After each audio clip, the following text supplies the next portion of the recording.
He was the kind of husband everyone envied. Charming, calm, devoted. To the outside world, Robert Duvet had everything. A beautiful wife, 2 kids, and a dream house in Texas. But what no one knew was that beneath that picture-perfect life, he was planning a murder. On a quiet April evening, the police got a 911 call from a panicked husband. His voice trembled as he said, "My wife's not breathing." When officers arrived, they found 42-year-old Diana Duvet lying unconscious in the bathtub, surrounded by candles, a glass of wine, and a faint chemical smell in the air. Her husband, Robert, said he'd come home from work late and found her like this.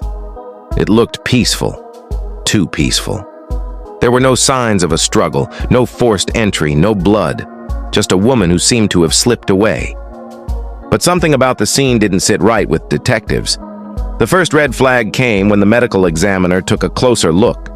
The toxicology report revealed that Diana's system contained a powerful sedative, enough to make her lose consciousness, but not enough to kill her.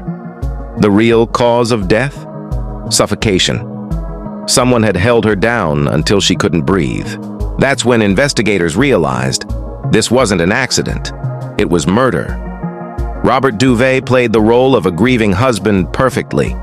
He cried at the funeral, hugged his daughters, and told reporters how he couldn't understand why God took her so soon. But behind closed doors, Robert was already moving on. Detectives soon discovered that he had been having an affair, a long, passionate one with a woman named Cara Lynn, a 29-year-old fitness instructor he met at a real estate event. The messages between them told a different story. "I love you more than her. Soon we'll have our life together. You promised you'd be free." Free. That word appeared again and again in their messages, and police realized it had a terrifying meaning. When they searched Robert's laptop, their suspicions turned into horror.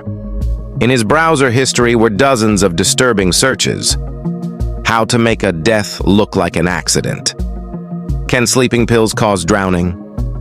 How long does it take for someone to suffocate? He'd been researching for weeks, every step, every possibility, planning how to kill his wife and walk away clean. The night of the murder, Robert told police he was working late, but cell phone records told a different story. His phone pinged near the house around 9:15 p.m. 2 hours before his alibi said he got home. A neighbor even spotted his car parked outside that same night. When detectives confronted him with this, Robert started to crumble.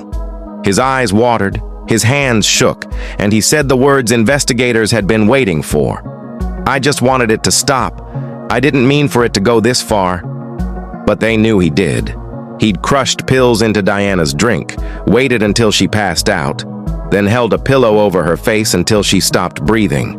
Then he dragged her to the bathroom, poured wine around the tub, and placed a typed suicide note on her laptop, pretending she had ended her own life. It was almost perfect. Almost. Forensic experts noticed something strange about the note. The words didn't sound like Diana. They were too cold, too short, too emotionless. When they ran a digital test, they found Robert's fingerprints on the keyboard. That one mistake destroyed everything. When the trial began, the courtroom was packed. Diana's family sat in silence as the prosecution played audio clips, texts, and emails that exposed Robert's affair. Cara Lynn, the mistress, took the stand, trembling as she read messages they had exchanged in the weeks before the murder. "You told me you'd leave her soon. You said you couldn't divorce because of your job. You said she was in the way." Those words hung in the air like poison. Robert avoided her eyes the entire time. His defense argued that it was a tragic accident, that Diana mixed medication with alcohol and drowned. But when prosecutors showed the jury his search history, the same chilling phrases typed days before the murder, the illusion shattered. How to fake a drowning. How to erase fingerprints from glass. Will insurance pay if spouse dies? He wasn't a broken man, he was a planner. And his plan was cold, precise, and heartless. When the verdict finally came, the courtroom held its breath. Guilty. Robert Duvet was sentenced to life in prison without parole. He didn't cry. He didn't look back. He just stood there, empty, silent, defeated. Outside the courthouse, Diana's sister spoke through tears. He thought he could erase her, but he'll never erase what he did. After the trial, Kara disappeared completely.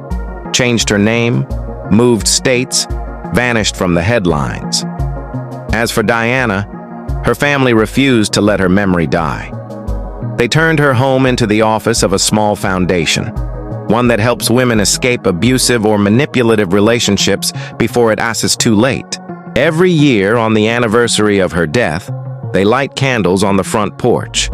The same porch where police once stood, holding their breath, knowing something wasn't right. The story of Diana Duvet isn't just about one murder. It's about the faces evil wears.